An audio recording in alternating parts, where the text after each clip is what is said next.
राष्ट्रीय कार्यकारिणी की बैठक आज और कल हैदराबाद में भाजपाई दिग्गज। 5 साल के बाद भाजपा राष्ट्रीय कार्यकारिणी की बैठक हो रही है। 18 साल के बाद हैदराबाद में हो रही है राष्ट्रीय कार्यकारिणी की बैठक। उत्तर भारत में पेड़ जमा चुकी भाजपा की नजर अब दक्षिण पर है। हैदराबाद की धरती से केसीआर और ओवैसी पर सियासी वार होगा। आज दोपहर अध्यक्ष जेपी नड्डा के भाषण से बैठक शुरू होगी। आगामी चुनावी राज्य देंगे संगठनात्मक गतिविधियों पर रिपोर्ट। तेलंगाना में अगले साल चुनाव, इसलिए बैठक राजनीतिक संकेत देखने को मिलेंगे। तो वहीं पीएम नरेंद्र मोदी कल हैदराबाद में विशाल रैली करेंगे। इस रैली में केसीआर सरकार की विदाई का संकल्प लिया जाएगा। बैठक को देखते हुए हैदराबाद में 3000 से ज्यादा अतिरिक्त पुलिस बल तैनात किया गया है।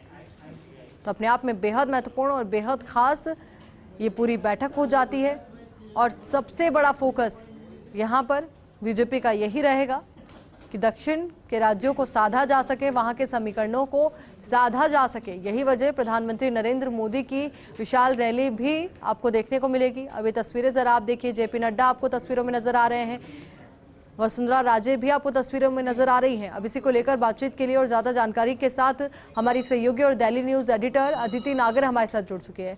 अदिति, देखिए, अपनी जड़ें उत्तरी भारत में मजबूत करने के बाद अब बीजेपी की निगाहें दक्षिण की ओर हैं। देखिए, हैदराबाद तो वैसे भी भारतीय जनता पार्टी, खास तौर पे अमित शाह की नजरों में तब से है जब से वो राष्ट्रीय अध्यक्ष हुआ करते थे पार्टी के। और हैदराबाद में किस किस तरीके से कैसे पार्टी अपने आप को मजबूत कर सकती है, इसकी पूरी रणनीति तैयार की गई है। आपको बता दें कि अब आज और कल 2 दिन राष्ट्रीय कार्यकारिणी की बैठक है और इसे शक्ति प्रदर्शन भी कह सकते हैं, 2024 की तैयारी का रण भी कह सकते हैं, जहां पर तैयारी की जाएगी। और 18 साल बाद हैदराबाद में ये राष्ट्रीय कार्यकारिणी की बैठक हो रही है और इस पूरे मसले से हम ये समझ सकते हैं कि हैदराबाद पॉलिटिकली भारतीय जनता पार्टी को कितना महत्वपूर्ण अब लगने लगा है। नॉर्थ की पार्टी कही जाती थी, लेकिन पिछले कुछ समय से नॉर्थ ईस्ट के सारे राज्य, खास तौर पे साउथ की तरफ जो है नजर अमित शाह की हमेशा से रही है। आपको बता दें कि जब वो राष्ट्रीय अध्यक्ष थे तो एक बार उनको जब गृह मंत्री बनाने की बात थी तो इस तरह का किस्सा आया था कि अमित शाह का ये मानना था कि मुझे गृह मंत्री ना बन के अगर आप मुझे कुछ दिन और साउथ में काम करने दें तो मैं साउथ में संगठन खड़ा करना चाहता हूँ। तो इस तरह की मंशा के साथ लगातार साउथ की ओर जेपी नड्डा और अमित शाह काम कर रहे हैं। ऐसे में देखिए, हैदराबाद की धरती से केसीआर और ओवैसी की सियासत का वार लगातार चलता रहता है। आज दोपहर अभी जो 10 बजे बैठक शुरू हुई है, जिसमें वसुंधरा राजे की तस्वीरें नजर आ रही हैं, वो जो संगठन महामंत्रियों की बैठक है।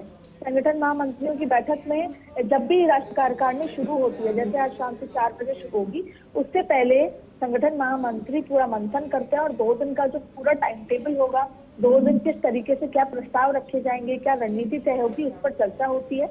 और उसके बाद आज शाम से शुरू होने वाला कल शाम को खत्म होगा, करीबन 6:30 बजे प्रधानमंत्री मोदी के भाषण के साथ इसका समापन होगा। जेपी नड्डा के भाषण के साथ ये शुरू होगा और उसके बाद नरेंद्र मोदी की यहाँ पर एक रैली भी होने वाली है।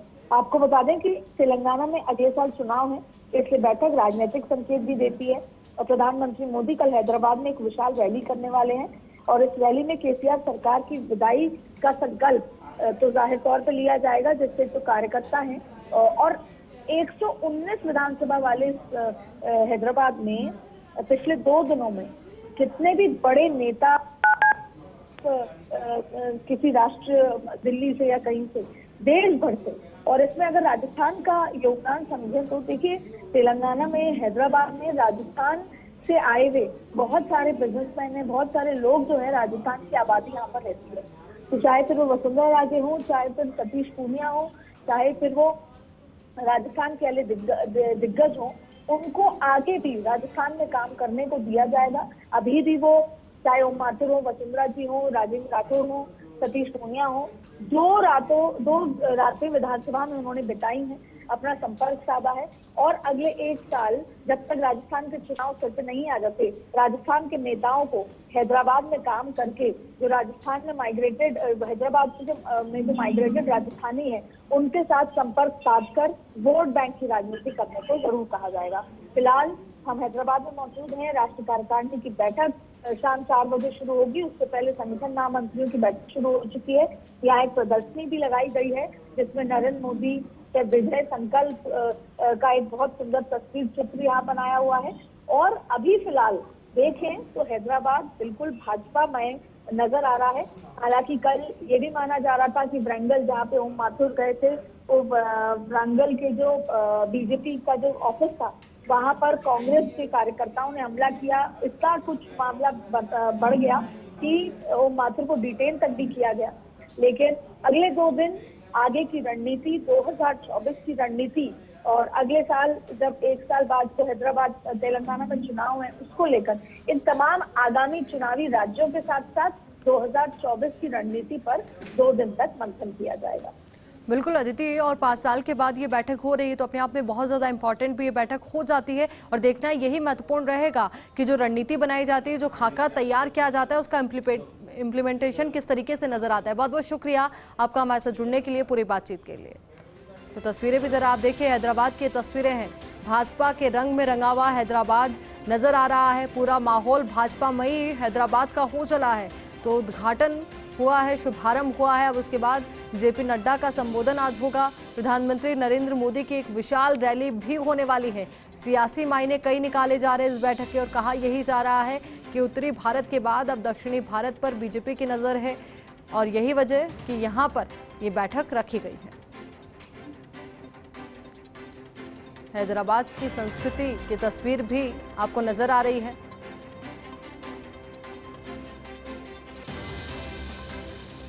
तस्वीरें अपने आप में बेहद अहम हो जाती है, बेहद खास भी हो जाती है। ये तस्वीरें जरा आप देखिए, शुभारंभ की एक और तस्वीरें तो दूसरी और संस्कृति की ये तस्वीरें। हैदराबाद की संस्कृति किस तरीके से यहाँ पर नजर आ रही है, पारंपरिक नृत्यों के साथ इस माहौल को और भी ज्यादा खास बनाया जा रहा है। तो वहीं ये तस्वीर भी आप जरा देखिए, शुभारंभ की तस्वीर है। बीजेपी के दिग्गज आगे आए, दीप प्रज्वलित किया और उसी के साथ इस बैठक का शुभारंभ किया गया, आगाज किया गया। अब इंतजार सभी को जेपी नड्डा के संबोधन का है कि विभिन्न सत्रों के दौरान किस तरीके की रणनीति बनाई जाएगी, किन किन मुद्दों पर चर्चा की जाएगी। हालांकि ये तय है कि 2024 सबसे बड़ा फोकस इस पूरी बैठक का। तो वहीं दूसरी ओर फोकस ये भी रहेगा कि जिन राज्यों में चुनाव है, जिन राज्यों में चुनाव है तो वहां पर किस तरीके की रणनीति हो आगामी दिनों के लिए, किस तरीके का खाका वहां के लिए तैयार किया जाए।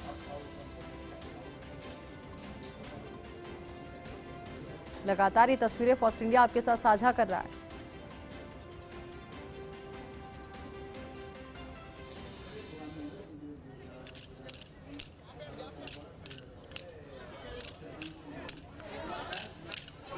अभी तस्वीर भी जरा आप देखिए, किस तरीके से स्वागत सत्कार यहाँ पर किया जा रहा है। हैदराबाद की संस्कृति के अनुरूप ये स्वागत सत्कार।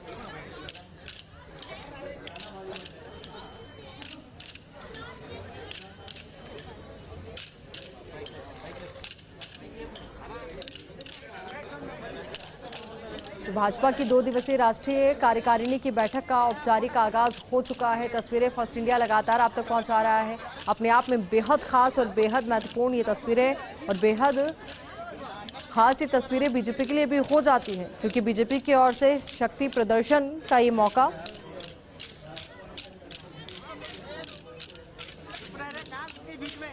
देखिए यहाँ पर किस तरीके से स्वागत सत्कार किया जा रहा है।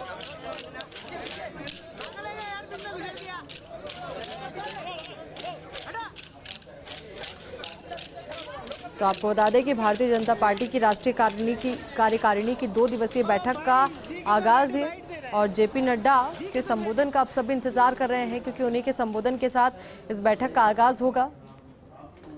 राष्ट्रीय कार्यकारिणी की बैठक के लिए बीजेपी के बड़े नेताओं का हैदराबाद में जमावड़ा है।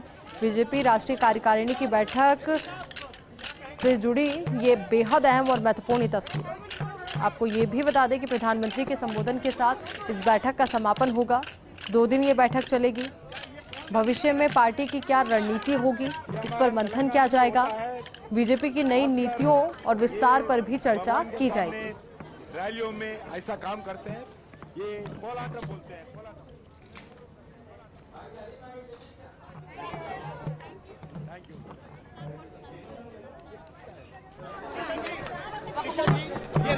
कार्यकारिणी की जो बैठक है इसको किशन जी, इसकी राष्ट्रीय कार्यकारिणी की जो बैठक है इसको ये माना जाए कि ये शंखनाद है विधानसभा के अंदर।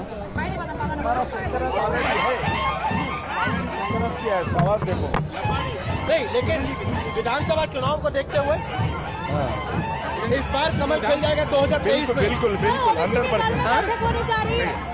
सर, ये तेलंगाना की दृष्टि से कितना महत्व है यहाँ कार्यकारिणी की बैठक? ये भारतीय जनता पार्टी का रूटीन मीटिंग है। हर 1 साल में 2 साल में होते रहते हैं। ये कार्यकारिणी के सदस्य कोरोना के कारण इतना बड़ा पैमाने में नहीं किया है। अभी कोरोना खत्म हो गया थोड़ा, इसीलिए बहुत दिन के बाद ऐसा मीटिंग हो रहा है। वो भी दक्षिण में हैदराबाद में होना हमारे लिए सौभाग्य है। तेलंगाना जनता बहुत उत्साह से भारतीय जनता पार्टी मीटिंग के लिए देख रहे हैं। स्वागत भी कर रहे हैं, खुशी भी है। तो उनको पूछना है, उनका बेटा मुख्यमंत्री नहीं बन सकता है, इसलिए वो दुखी है। वो मुख्यमंत्री उनका बेटा को मुख्यमंत्री बनाना चाहते हैं। वो आज भारतीय जनता पार्टी मजबूत हो रहे, उनको डर लग रहे मेरा बेटा का होने वाला कुर्सी जाएगा, इसलिए वो डरते हुए आज ऐसा जनता के पैसा, सरकार के पैसा मिसयूज करके भारतीय जनता पार्टी के खिलाफ प्रचार करने के लिए सरकार के तरफ से हैदराबाद में होर्डिंग लगाना। कभी देश में एक पार्टी का मीटिंग हुए तो दूसरा पार्टी होर्डिंग नहीं करते, मगर इतना गिरावट राजनीति आज केसीआर ने तेलंगाना में कर रहे हैं। कुछ नहीं है, उनका खत्म हो गया। उनका वो हमारा परिवार राज हम नहीं करते, उनके जैसा भ्रष्टाचार राज नहीं करते। वो परिवार राज चलाते। वो परिवार राज के लिए हम सीखने का जरूरत नहीं है। हम डेमोक्रेटिक के नाते ऑर्डिनरी वर्कर भी प्रधानमंत्री बनता, ऑर्डिनरी वर्कर भी राष्ट्रपति बनता, ऑर्डिनरी मेरे जैसे किसान का बेटा भी केंद्र मंत्री बनता है। ये भारतीय जनता पार्टी का स्पेशलिटी है।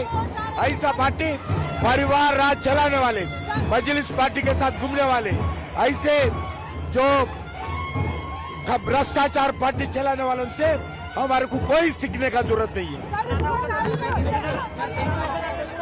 जी किशन रेड्डी को आप सुन रहे थे। तमाम सियासी वार का सिलसिला यहीं से शुरू हो गया है, समझ पा रहे होंगे आप। केसीआर पर उन्होंने हमला किया और साथ ही जिस तरीके की राजनीति अन्य पार्टियां करती है उसको लेकर भी उन्होंने निशाना साधा। साथ ही बीजेपी की रणनीति की तारीफ की और कहा कि बीजेपी के इस आयोजन को लेकर लोगों में उत्साह है। यहाँ रुकेंगे।